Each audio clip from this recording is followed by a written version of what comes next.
The world is getting more and more digital.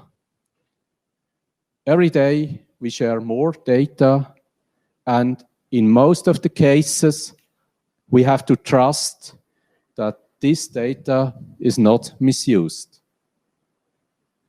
In my opinion, this situation is not satisfactory. And today, this evening, we will hear how this situation can be improved. In the 3 speeches, you will get some answer to the questions. What is confidential computing? Why do we need confidential computing? Why do we need a blockchain for this? And what are the challenges behind these technologies? You might know that it was 2009, Bitcoin saw the world. In 2015, another milestone was reached. Ethereum went online. Ethereum was the first blockchain that featured generic smart contracts. And I was very excited about this technology. So in 2016, I did one of our internal tech studies. So SCS has this format where employees can have a little budget to just investigate on some brand new technology, on new tools or whatever. So I took that opportunity and wrote a smart contract for a trusted sensor system. I won't go into detail, but that was just 3 days of work, a little bit of hacking of Solidity smart contracts. And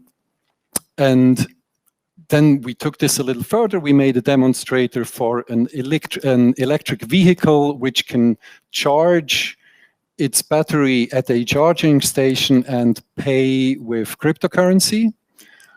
And reserve their spot on the fly. So before you get there, you can already reserve your parking spot, and then you can pay with cryptocurrency. So that was another kind of a proof of concept, which was just an internal initiative. Then our first client project started, which was actually a subsidized project from the Federal Office of Energy, BFE, together with ETH and a few other partners. You might have heard about it, Quartierstrom. This was live in Walenstadt.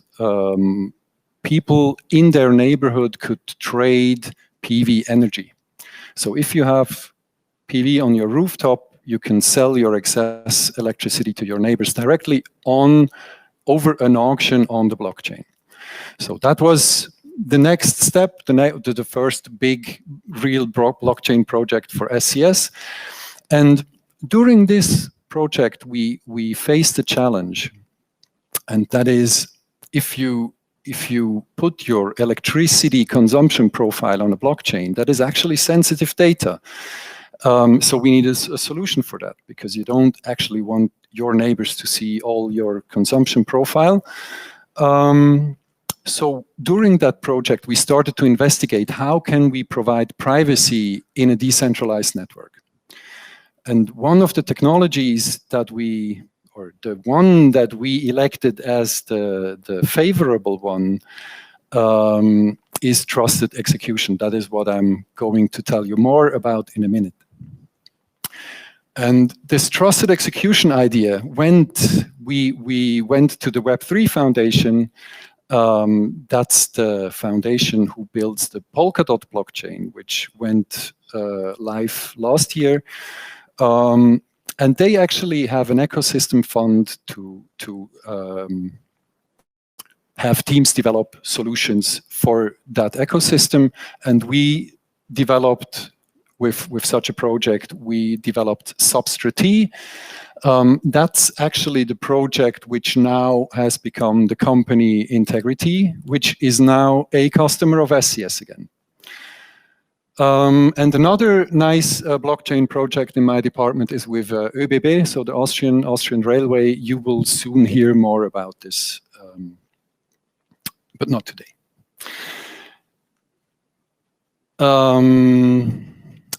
All right, so we have, if we go a step back, I already said we have this privacy issue, but that's not the only problem.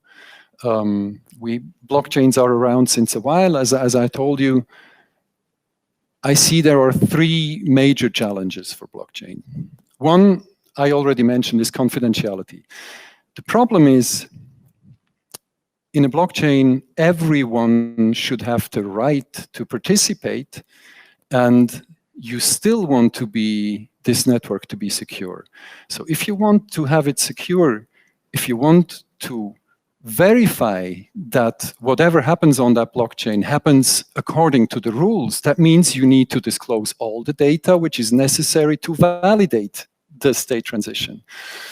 So in the first place, that is what blockchains like Bitcoin and Ethereum do. So you need to have complete transparency, and that actually conflicts with the privacy needs of many use cases. And in Europe, we have the GDPR, so we need by law, we need to protect data, and we need to give users a possibility to have their data deleted, which again conflicts with blockchain, because you want, in blockchains, data is there forever in public, transparent blockchains. So that is one challenge. Now, scalability is another challenge. Bitcoin can do, 7 transactions per second? That's not a lot for something which claims to be a currency. And it's 7 transactions per second globally. So Visa does 100,000 times that. Well, maybe not exactly, but and even if we don't care about currencies, we had on Ethereum a nice example of the limits of scalability and what it actually does to the ecosystem. There was a very, very popular DApp, decentralized application, based on a smart contract on Ethereum, and that was called CryptoKitties. So you could breed CryptoKitties, and they were tradable. And this was so popular that people hit the blockchain with many, many transactions. They were breeding and transacting and doing, and the problem is you can only have that many transactions in one block. That means if it gets crowded, transaction fees rise. That means at certain times you had to pay $100 for one transaction.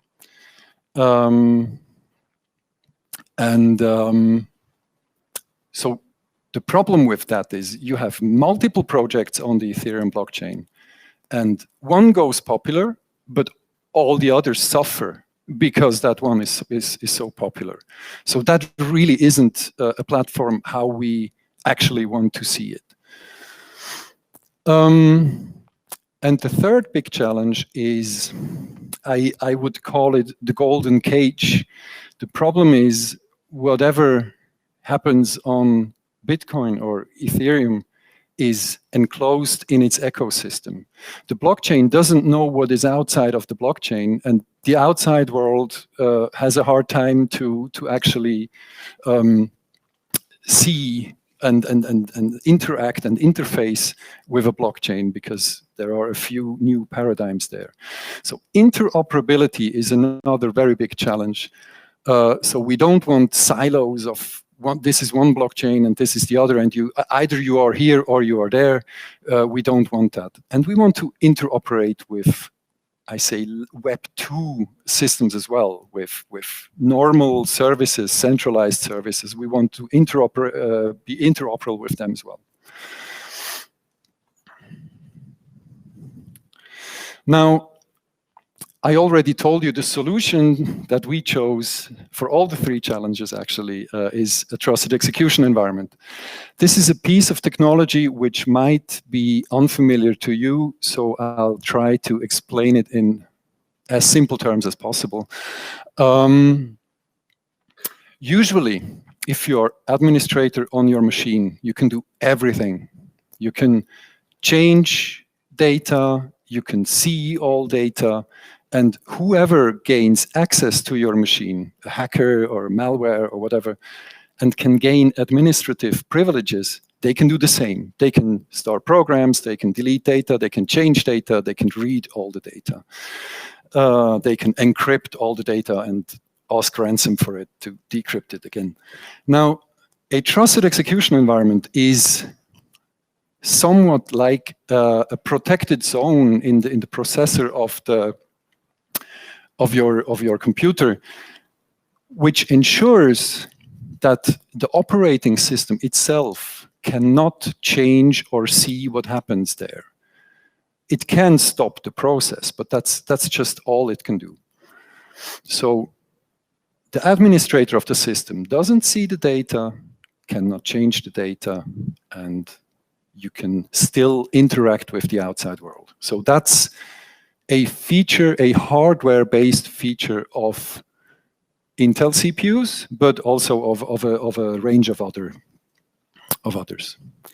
Now, the solution that we developed with Substrate, now Integritee, is the idea is that you talk to such a trusted execution environment, but now the question is, if Bertha talks to a server which runs a service on a trusted execution environment, why should Bertha believe the operator of this T here that it is actually a genuine T? Maybe someone is just pretending to be a T. That is why we need remote attestation. So we have, in that case, Intel, who can remotely verify that the device is genuine, and they can also verify what software is running on that TE.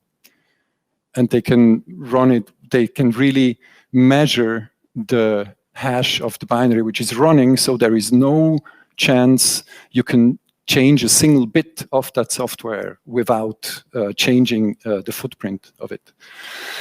If we now combine all these ideas, we have open source code, which you can audit. It's on GitHub, maybe. You can deterministically build it so that the hash will always be the same. Then you have Intel attesting that this software is actually executed on a genuine device. Then we can convince, then we can convince all the users that they are indeed talking to a trusted execution environment, and they know what will happen to the data that they sent there. Now, the blockchain comes into this game because here we have Intel as, of course, we need to trust Intel as a manufacturer in our concept. We cannot avoid that. But we can decouple the audit of the process because Intel sends a certificate, yes, this device is running that software. We can now check that certificate on a public blockchain, and now the whole world can see that this server is actually executing a TE software. And this should be a public blockchain because then we know it's not just a consortium of enterprises who might have their interests somewhere and might cheat. So it is in the hand, well, to the extent of decentralization that we can achieve, and we will hear more from Joe Petrowski on that matter. We can actually combine these two ideas to get more auditability of computation. I will jump directly to the sidechain concept that we have. Integritee has developed a so-called second layer protocol. So I told you initially that a blockchain, the layer 1, cannot handle too many transactions per second. That is kind of by design a certain issue. So because we have TEs running, we can actually have validators who trust each other because they can mutually attest each other that they are genuine TEs. And that simplifies the consensus protocol a lot. And that allows us to put whatever logic on sidechains. So if we take the example from before with CryptoKitties, the sidechain A could maybe run the CryptoKitties protocol. The sidechain B does something else. Now, if CryptoKitties becomes popular, this will be the only chain which actually suffers from the load. And you can scale even that chain horizontally with sharding. And the other side chains, they will not be affected. So that's our answer to the blockchain side. And you will hear more from Waldemar on how you can use this for general enterprise use cases. Because I was now mainly talking about the decentralized use cases. All right, so I'm going to talk a little bit about Polkadot, the blockchain that Integritee is building on. Try to talk loud and clear enough. I was on an overnight flight from New York City, and I just got in a few hours ago, so trying to kind of keep my energy up, and yeah. Sorry if I start mumbling or something. But yeah, I'm Joe. I work at Web3 Foundation, and I've been working for 3 years on building the Polkadot protocol. So just to kind of like start out from like a really high level on like how to think about blockchain, and like especially like Bitcoin and even more so Ethereum, a blockchain is basically like a single computer. So even if you like before blockchain existed back into like the 60s or 70s, if you look at any kind of like consensus research, it's all premised around this question of how do we make a network of computers look like a single computer to an end user. So in aerospace, for example, you wouldn't want to have just one flight computer because it can kind of go haywire. And this was especially a problem with like really high altitude flight because you have like radiation and different magnetic fields and stuff. So sometimes computers would just kind of go on the fritz. And so you'd want to have like 3 or 4 flight computers in a network. And you want to be able to ask like, well, which direction am I going? You know, north or south or east or west? And you should always get the same answer. It shouldn't really matter which computer responds.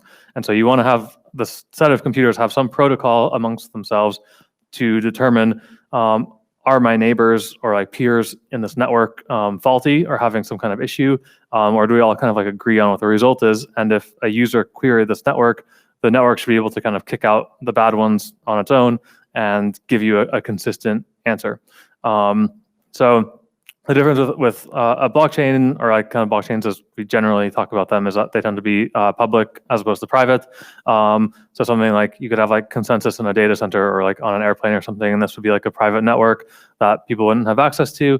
But blockchains, as we tend to think of them, like Bitcoin and Ethereum and Polkadot, their state is public. So anybody in the world can view it and make transactions or submit transactions. And if they pay a high enough fee or whatever rules the blockchain has for getting transactions into blocks, then they could transact on this blockchain.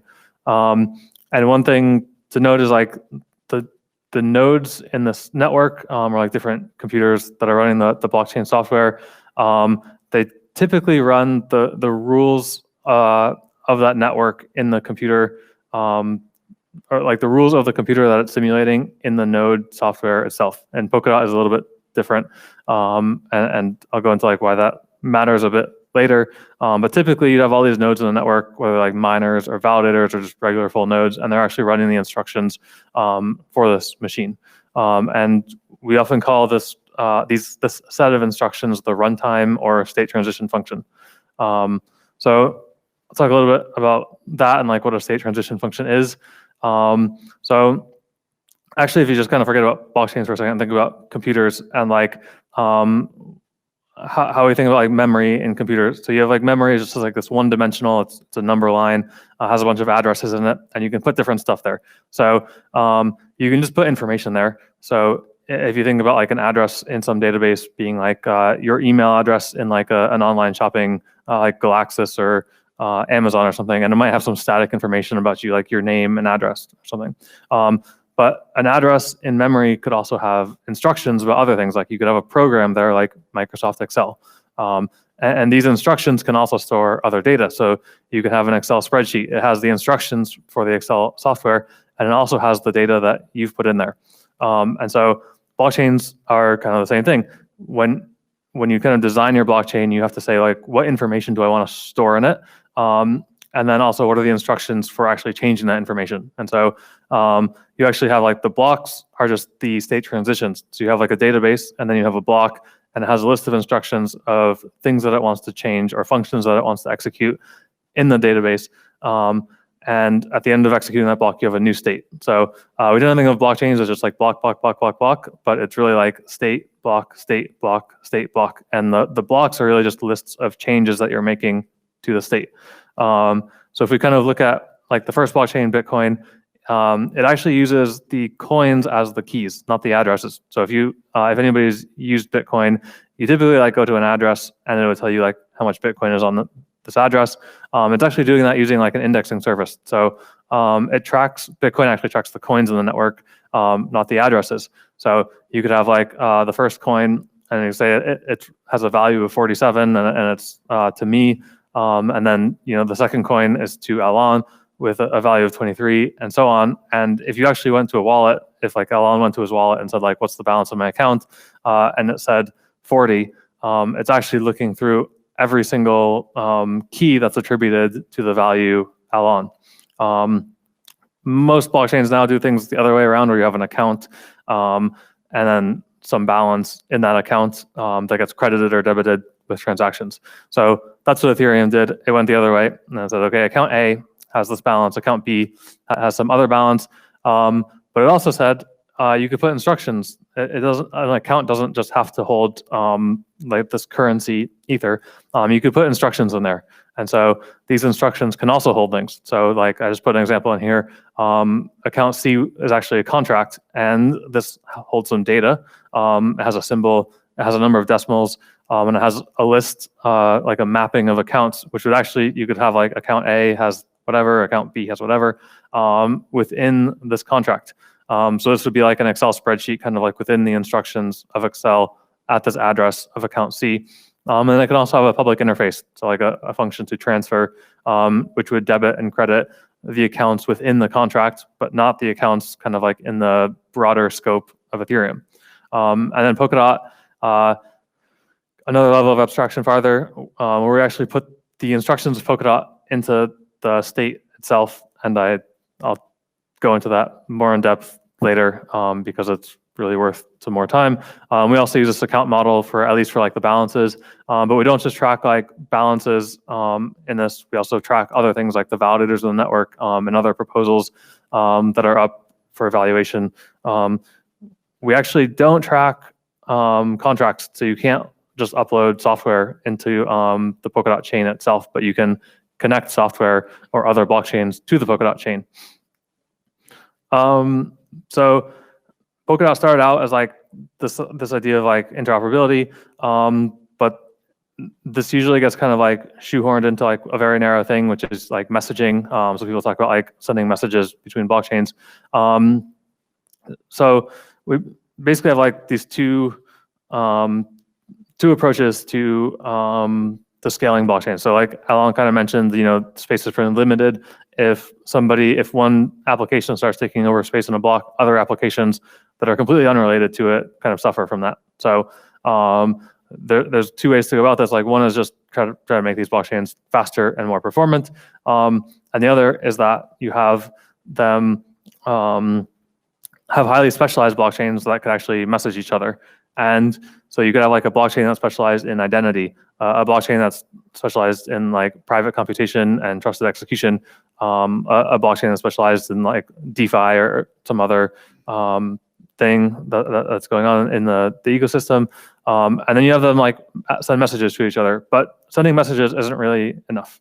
You kind of need the context of what those messages mean. And so this is kind of why we went away from this generalized system like Ethereum, where people can actually upload code into the network. And we say, everybody make your specialized code and do it, like come up with your own software. And then we have these interact with each other with some context. So this kind of like pushes the functionality into these like isolated parachains, and then we let them interact, but with the contextual guarantees that you would get by being in the same blockchain. So yeah, I'm already like halfway through my allotted time, so I probably don't have a lot of time to like deep dive into this, but like you've probably heard of like proof of work and proof of stake. I'm hoping you have. So one of these problems we had is like, if you go with this thesis of like having specialized blockchains and we want to like add more and more of them, security is just by definition a scarce resource. So if you think about like outside of blockchain and you think about securing like some kind of normal computer system, like a centralized like Twitter or Facebook, there's some kind of database security there. So it's it could be physical security like on a premise. There's only like a finite amount of like security guards and fences and stuff that you can put around your database like data center. Or it could be like just a password. I think the Equifax hack, it was like the password was like admin or something to like all the credit ratings in the US. But you know, you have like a finite amount of like passwords in some universe, so people can kind of just keep like guessing like what's the password to this database. When we get into like proof of work, which is like what Bitcoin and Ethereum use, and they're using like CPUs or some kind of specialized chip to actually provide hash power to the network, there's a finite number of CPUs in the world. So there's a finite amount of security available to these networks. And likewise in proof of stake, where we just say kind of like, well, if you misbehave, we're going to punish you by kind of like taking away some of your tokens. If those tokens have value, value is like inherently scarce. Like if it's not scarce, it's not valuable. So you have a finite resource. No matter how you kind of like characterize security, it's finite. And if you start to go along the idea of like, well, we're going to add more and more blockchains, then you end up where like the security is going to just get diluted. And it's probably going to follow some kind of power law distribution where a few blockchains end up with most of the security and other ones don't. And of course, it would very much be in the interest of a mega blockchain to attack its competitor blockchains, much like Facebook would acquire its competitors before they really become threatening. And especially if you think about this in terms of like punishment, like in proof of stake, where you would lose like some percentage of your total stake in the network. If one network is 1,000 times bigger than its competitor, it could lose 50% of the value of the competitor's network by misbehaving, but that would only be 0.5% of its own total value. So it would be more or less worth it to take the hit of 0.5% of your network's value in order to crush a competitor. So that's not really like a long-term sustainable solution, or it might be long-term sustainable for a few people, but it's not really like, it doesn't really engender the kind of like collaboration and development that we'd want in the world. So we have this problem with like upgrading these blockchains, which is like when we actually want to upgrade the logic in these chains, how do we decide like which chain is the real blockchain? So kind of like I said at the beginning, normally every blockchain, all the nodes in that network, whether they're validators or full nodes, would run the instructions of that chain in their computer locally. So it'd be kind of like embedded in the software. So if you wanted to upgrade the software, then you need everybody in the network to upgrade. And oftentimes they don't, out of disagreement or laziness, or just it's generally really hard to coordinate when you have 10,000 people running nodes. How do you get them all to upgrade at the same time? And so a lot of times, you know, if you have like a group that upgrades and a group that doesn't, this chain splits because some people have upgraded to this new logic and others haven't. And so they're no longer able to agree on which blocks are actually valid or not. And so we get what's called a fork, and we get two chains kind of running in parallel and competing with each other. And what happens is like, well, how do you decide which of those chains is the real chain? You've introduced like another like centralization point. So is it like the validators or miners who are actually running the consensus logic? Is it the stakeholders, like the people who own the tokens in the network? Is it data aggregators like exchanges who kind of tell you like, well, if we're going to let you withdraw this token, this is the side of the fork that we're going to send you. So we want to have consensus not only on like the state of the network, but like what the network is. Like we want to know like this chain is Polkadot or like this chain is Ethereum, and how do we actually decide? And not only that, but like when we decide, we want to make sure that that decision gets enacted by everybody, and it's not up to some subset of the whole network, whether that's like validators or miners, to make that decision for us. So we actually need to know that like those decisions are going to be enacted. And you kind of see this in like electoral processes, like the US maybe as a little bit of an example last year. The election is really like only as meaningful as people believe that it's going to be, that the change in power will actually be carried out by the people who are supposed to abide by that change. So how does Polkadot get around all of that? It's basically a meta protocol. It's the Polkadot protocol, like the rules that describe Polkadot, like all those accounts and code and validators and proposals and stuff, is not actually in the Polkadot client itself. It just describes blockchains. So there's this language called WebAssembly, WASM for short. It's actually in like most browsers, so it's somewhat of a replacement for JavaScript. So like if you're running like Google Chrome or Mozilla Firefox or something, it runs WebAssembly inside of it, and that's kind of why you can do things like if you go to like a Zoom meeting or like Microsoft Teams, instead of having to download special software to run that, you could say like, run this in the browser. They probably have some kind of like WebAssembly package that's just being executed in the environment of your browser, and so it's a pretty standard set of instructions, very low-level set of instructions that has a lot of backing from like Google, Mozilla, Apple, and a lot of these big players. So the Polkadot client is actually just a WebAssembly executor. It's actually very similar to like a browser, and it just contains this WebAssembly instruction set, and then it also contains some of the logic like for finality and voting and block authorship, and like RPC database and like some of the lower level stuff. But it doesn't actually contain the rules of Polkadot. So it doesn't have this like, what are accounts? It doesn't know about like accounts or balances or governance or validators or proposals or parachains or anything like that. It just knows that it has the set of WebAssembly instructions, and it's expecting some program to execute in WebAssembly.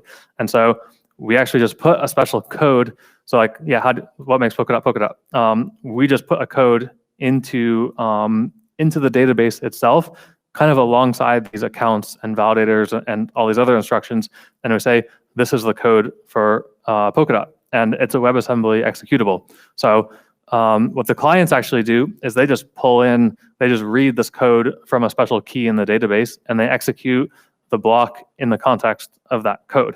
And that way, we can actually change the code and update Polkadot without anybody upgrading the software that they're running.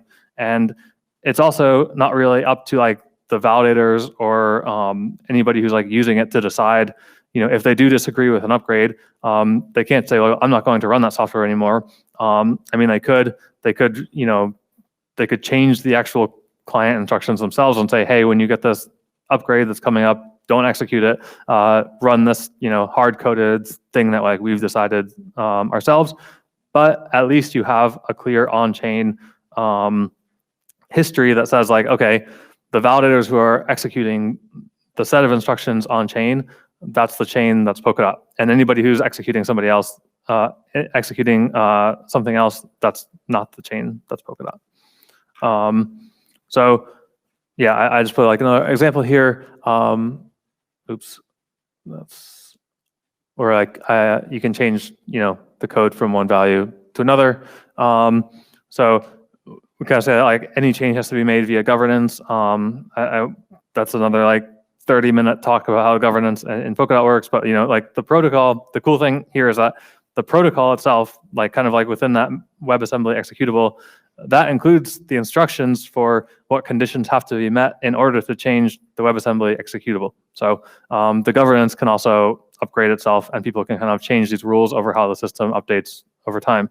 So yeah, I think I put this function in there called enact upgrade, which somebody had provided some new instructions to the chain that everybody agreed to enact, and the code gets changed. And the important thing is like the system autonomously, it's in the instructions that when it executes this enact upgrade function, that it actually changes to the new instructions that are there. So there's nobody who actually can say like, well, no, we don't want to upgrade this. It's just part of the protocol itself that's being executed. Okay, so now parachains. I have 1 minute left in my allotted time, and I'm getting to the thing that Alain is building, a parachain.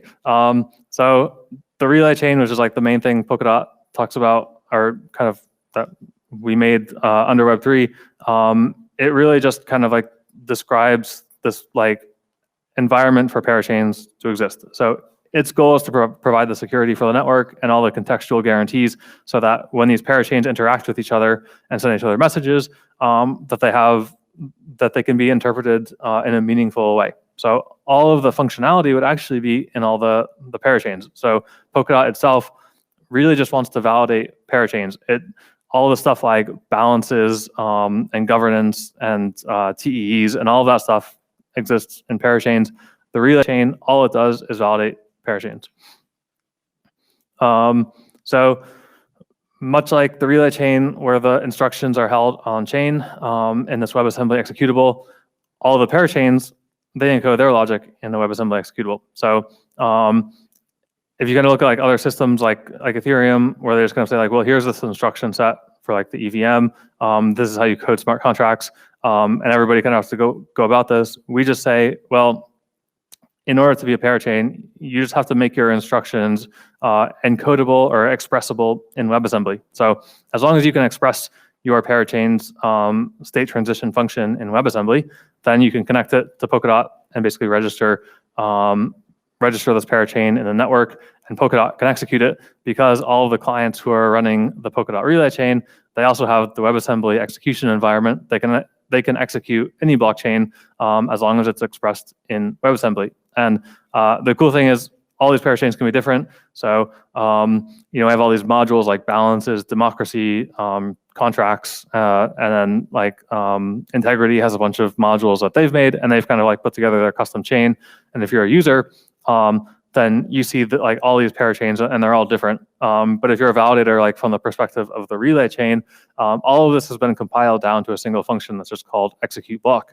And so from the relay chain's perspective, all of these parachains are exactly the same. They're just WebAssembly executables, and they just have to execute this function. But from the user perspective, they can all have completely different functionality. Trying to go fast to not go too much over my time. So how do these chains actually interact? So the composability of like how you build applications across like multiple computer systems, it doesn't just come down to like some message passing protocol. Like we don't say that like we have interoperability between businesses because we have email, because we can send each other messages. You need some kind of way to say like this message has some veracity or like authenticity to it. And if you send a message, you want to know that it's going to be interpreted correctly. So if I send you a message that says, hey, I burned 100 tokens on my parachain, so you can mint a claim to claim these 100 tokens. I want to know, well, first of all, as the receiver, you want to know that I actually burned these 100 tokens and that your claim will be valid later. And as a sender, I want to know that you're not going to mint a claim for 500 tokens. So I want to know like how you're going to interpret this message, and you want to know that this message has been sent in good faith. And so the way that we kind of provide this is that we say that like, well, the worst thing that could happen would be that if I were to send you a message that you were to execute later, and my chain actually got attacked and rolled back to a state prior to having sent that message, but you've acted on that message as if it were true. But obviously it's not anymore. It was true when I sent it, and it's not anymore. That's kind of, yeah, that's the worst thing that could happen. So in Polkadot, since these chains are all linked together via the relay chain, if you attack one chain, you have to attack the entire network. So if a single chain were to be attacked and reverted back to a prior state, then the entire network gets reverted back to a prior state, such that you would not have acted on any messages that were sent in the past. So this is kind of like the contextual guarantee of how these chains can trust messages between each other. Progress, yeah, so we launched Kusama 2 years ago. We're already on 9 parachains and almost 1,000 validators. Polkadot 300 validators. We've done 26 of these runtime upgrades where we've actually like swapped out the code and upgraded the logic in the network. And then some of the new stuff that's coming up is just a more advanced cross-chain messaging system, bridging the two networks, contextual execution, which it'll provide an 8-fold increase in parachain transaction capacity, and then adding parachains to Polkadot and eventually hierarchical relay chains, which would mean that the parachains themselves are actually relay chains. So it kind of like an order of magnitude scaling of the network. So everybody knows that data is actually driving innovation and creates value, right? And by 2022, companies that are in the big data and analytics area are generating around 274 billion in revenues. That sounds positive, right? But the problem is that those dynamics created in the past years on a tech landscape with a large amount of monopolies, right? Where big companies are dictating. And the problem with that is that we're getting used to use digital services like Facebook, like WhatsApp, like LinkedIn, and the more people are using those digital platforms, the more data will be accumulated by those monopolists, right? This data is then be used for providing better user experience, for example, right? For making the usage of those services easier and more comfortable, and we are fine with that. But of course, it has also a downside, right? And however, consumers and regulators are becoming more and more concerned about user privacy and about how that personal data is really used by those large companies, right? So, I mean, major companies like LinkedIn, like Microsoft, like Facebook, they have suffered from large data breaches in the past years with millions of users affected. And this data that is breached through data leaks is more or less trafficked in the darknet, right? It has been sold. I don't know, some of you might be also a victim of fraud, right? And this has also two downsides. On the one hand, it causes reputational damages to those companies, right? And bad publicity. But on the other side, it really exposes the clients of those digital companies, to being a victim of fraud. So regulators in the EU, in the US, are becoming more and more concerned about user privacy and also about the lack of competition in the market through those monopolists. For example, we have one regulation in the EU called GDPR. There are other state-level regulations in, for example, California that take actually care of that data privacy and how companies should actually use sensitive data from their clients, right? There are also some movements about the lack of competition. So, for example, the European Commission just opened an investigation against Google for their practice in the area of online advertising, right? So there are a couple of movements already.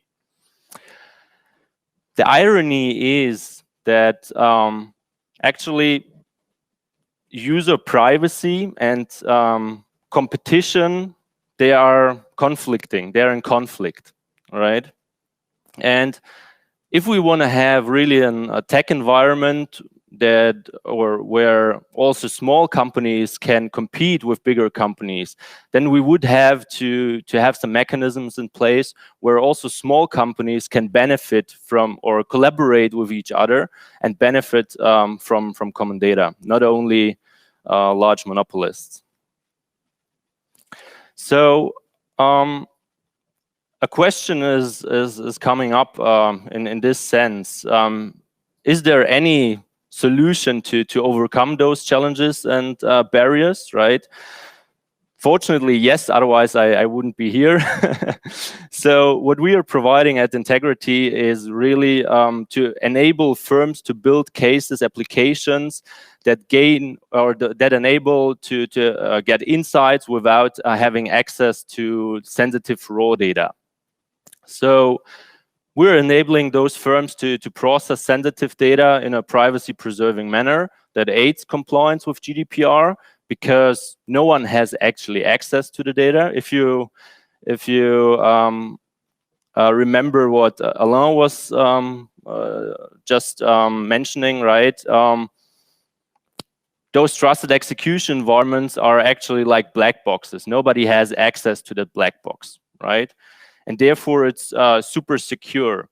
But now you have to also ensure that you can somehow prove what kind of data or a data set is running within that enclave, within that black box, but also the code that is running within that enclave. Otherwise, you could just implement a backdoor and reveal all the data within that black box. So we're using the speed and confidentiality of those trusted execution environments that are standard hardware by now already, and combine it with the trust of a decentralized network.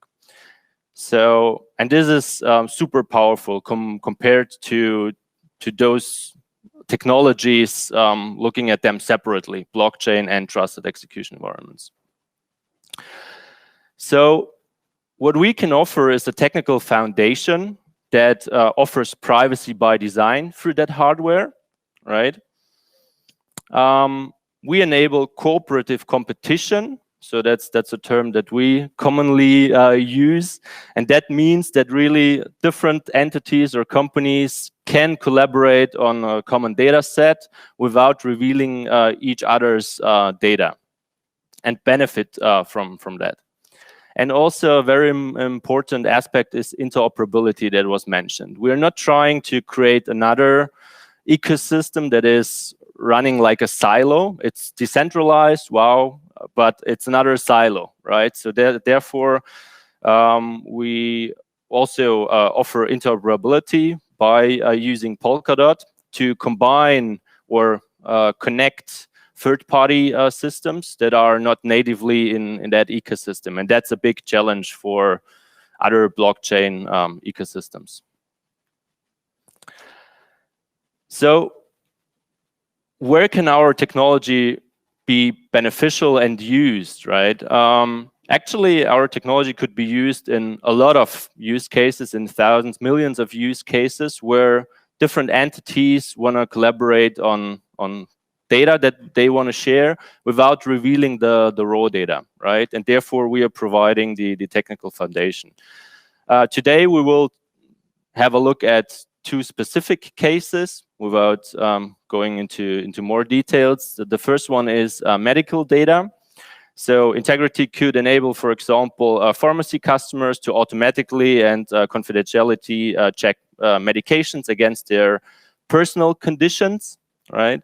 And on the other side, one of my favorite topics is identity management, where, for example, people could prove to financial institutions or authorities that they are owner of specific certificates or specific data. So going into the deeper into the first use case, medical data. Not sure if everybody knows what leaflets are. Leaflets are the small papers that are in every medical package with the instruction how to use that medicine, right? And as you can see, it's a huge market, a three-digit figure in billions, right? And the problem is with those leaflets that, I don't know if you have recently had a look at one, right? There's a lot of information, nobody understands it, and maybe only 10% of what is written there is really applying to you personally, to your health conditions, right? Because no, I'm not a woman, no, I'm not pregnant, right? And no, I don't have high blood pressure, for example. So it takes some time to read through all of that and to really pick out the places that are super important for you personally. This is not only a problem for the users, so for the end consumers, because it's a cumbersome process to deal with it, right? And you have to also trust the employees of the pharmacy or the doctor that they are actually providing you with the right medicine. The other issue is that, as you can see, it's a huge market, right? There are a lot of costs involved with producing those pieces of paper, right? The other thing is recalling. If something is wrong with, or the information is wrong within those leaflets, the recall is also super expensive. So that's another downside of the whole topic. So how could we solve this issue now with using Integritee, for example? Just to give you a very simple process, how that could look like, right? A patient could scan a QR code on a package. It would be already a digital leaflet on that package, right? And that would be matched against data that is stored within a trusted execution environment, personal sensitive data, right? And it could tell you immediately, more or less, if that medicine is somehow in conflict with your current condition or with other medications that you're taking in, right? Super easy to understand. There are already initiatives that are trying to digitalize those leaflets. One of them is called Pharma Ledger. It's a consortium of different pharmaceutical companies, but they're only focusing on digitalizing the leaflet, right, for reducing the costs. So it will still remain painful for the customer end consumer to really understand the information within that leaflet and how this is conflicting with your personal situation. The key advantages of using Integritee in this case would be really the patient trust. Means I, as a patient, I can be sure that my data is securely stored in a black box where nobody has access to, right? And this could also be beneficial, for example, for smaller companies, pharmacies, to share data, for example, and also make this not only a recommendation, but also added value to the end consumers, right? As a service to really get quick access to important information. And yeah, another case is identity management. And I mean, maybe some of you have been also already being a victim of identity fraud, right? Having a look at the evolution of identity management, it started with siloed approaches where actually the service provider was equal to the identity provider. Means I'm signing up with Amazon, right? Amazon is my service provider, but also holds every detail of my identity. Then it evolved a little bit and it shifted to a federated model where larger companies like Facebook and Google are offering services where you can use an account that you have created once for other services that are integrating with that model. But still, I mean, you're giving over your personal information to those companies, and they might use it for different purposes that you are not aware of, right? The problem is that you're duplicating your information with different service providers. As we are living in a digital world, right? Every one of you has, for sure, around 20 identities. It might be physical identities like the driver license, like your passport, but it can be also digital identities like different accounts with different service providers, right? And you also have to manage a lot of passwords. So you might create for every service provider another password, but I mean, people are lazy, right? And people tend to just reuse a simple password that they can actually remember again for different or on different platforms, right? And that again offers more and more attack vectors to hackers to really steal the identity and misuse that identity. The solution here is self-sovereign identity. I mean, self-sovereign identity, I don't know if you have heard about that term before, but that's more or less the third evolution after the federated model, where you're getting back as a person the power to manage your own identity. And this means you're maintaining your own data, right? It's there once, you can maintain it. And if someone else is requesting your identity or different parts of your identity, then you can give consent to that usage, right? And only for that usage. And I mean, a very important point here is also that you can interact with different authorities, for example, with different other companies that can issue certificates and attach those certificates to your identity. Like your base identity is maybe your date of birth, your name, your address, right, your social health number, I don't know. And additional certificates could be digital driver licenses or other certificates that you're obtaining during your work. A very interesting point here is also the possibility of selectively disclosed data. Means that if you have a base identity and a service provider just wants to know whether you're 18 or above 18 or not, then you wouldn't have to reveal actually your specific date of birth, right? You just could reveal that, yes, I am over 18, for example, to use a service online.